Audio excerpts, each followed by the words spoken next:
गिबियावनो खुलुमनाय सिबिनायखौ जासिग्रोबाय। दिनै बहाय इ-रिक्सा सालायगिरि बिथां इ-रिक्सा गारिनि बिगोमा गासिबखौबो मोनाखैबाबो जा एसे खाथियाव दं बिथांमोनखौ लानानै जों बहाय सावरायदों आरो जों जेखिनि सावरायदों बे मेसेजखौ बे क'क्राझार जिल्लानि गासिबो खना खनला बयबो इ-रिक्सानि सालायगिरि बिथां इ-रिक्सा बिगोमा गासिबो जाहाथे मोनहैयो बेखौ आसा खालामनानैनो जोङो बहाय बयनिबो हेफाजाब बिदों।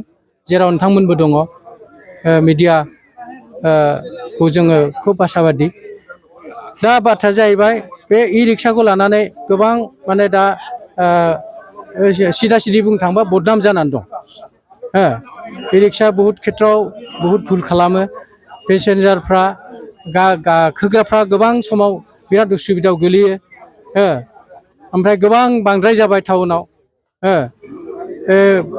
कदमथलानिफ्राय डिसि अफिससिम थाङोबा बे एसे ससे जायगायावनो आधा घन्टा टाइम लायो। मानो लायो बेफोरखौ लानानै अनेक माने सावरायनाय जानानै दं दा।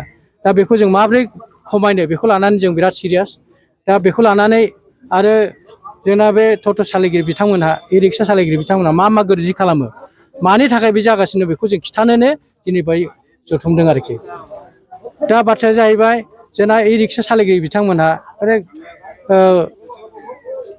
खुब माने खोनाबाय थानाय जिथु अजद बे अजदा जाहैबाय जेरावनो बेरावनो पेसेन्जार थिखोयो।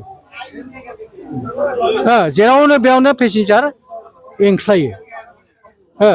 दा पेसेन्जारा आखाइ होनाय लोगो लोगो गारिया साइडआव लांनांगौ लांनाङानि जेबो खोथायानो गैया।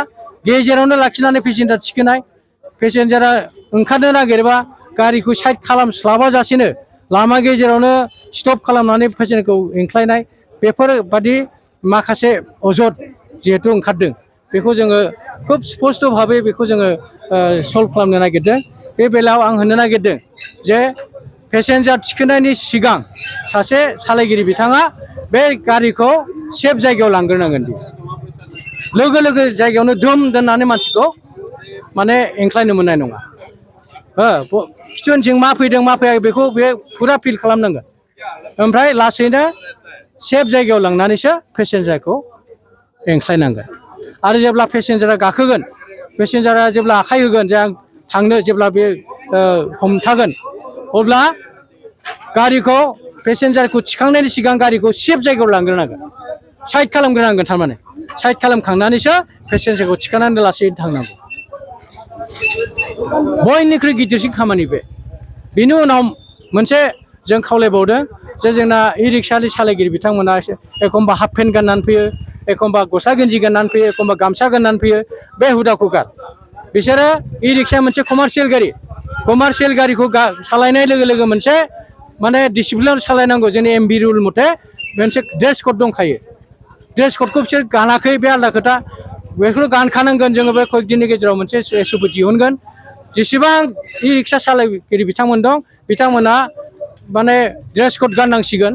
जों बेखौ रिजिनेल ट्रेन्सपर्ट अथ'रिटिनिफ्राय मोनसे रेजुलेसन लानानै बे ड्रेस क'डखौ गाननायखौ जोङो माने नटिफिकेसन होगोन आरो बेनि उनाव बयबो बे माने ड्रेसखौ गाननांगोन। बिनि सिगां बे ड्रेस क'डआबो बानायगौ माने एसे टाइम नांगोन नालाय बिनि सिगां गावनाव जिखिनि ड्रेस दं हाफ लंपेन्ट जा सार्ट जा बेखौ एकदम माने बिदि जानला मोनला एकदम माने जिनिट गोनां बे जिला फाला बेखौ गाननानै फैयाजासे जा एसे जों दाम गोसा नांलाया दाम खमानो जाथोंना बेखौ डिसिप्लिन भाबै सुनानै साफा सुफायै माने फुङावनो जेब्ला बे गारिखौ गाव स्टार्ट होगोन बे समाव बियो खुलुमनानैसो खोब गोसो गोथारै गावनि जाथ्राखौ आरम्भ खालामथों होननानै जोङो खावलायदों।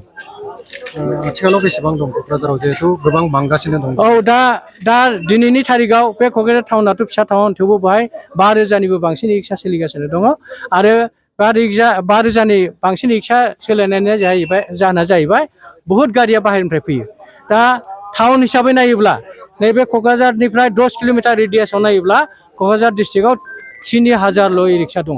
3,000 सामथिं एकथ्रिसस'बो नङा माने बेखिनि इ रिक्साल' दं बे एरियायाव खिन्थु बहुत टाइमाव माने एखमबा बिलासिपारानिफ्राय फैयो एखमबा तुलसिबिलनिफ्राय फैयो धुबुरीनिफ्राय फैयो बेफोरबायदि अनेक इ रिक्सा फैनाय नैबाव सालायफैयो दा जों बेखौ होबथानायनि बेबस्थाबो लादों बेवहाय जोङो टाउन कमिटि जिल्ला प्रसासन पुलिस प्रसासन जयै लोगो नांनानै मोनसे जों SOP इतिमধ্যे बानायखाबाय आरो बे थाबैनो माने लागु जागोन बे लागु जानाय लोगो लोगो बाहेरनिफ्राय फैनाय इ रिक्साया बन्द' जागोन धन्यबाद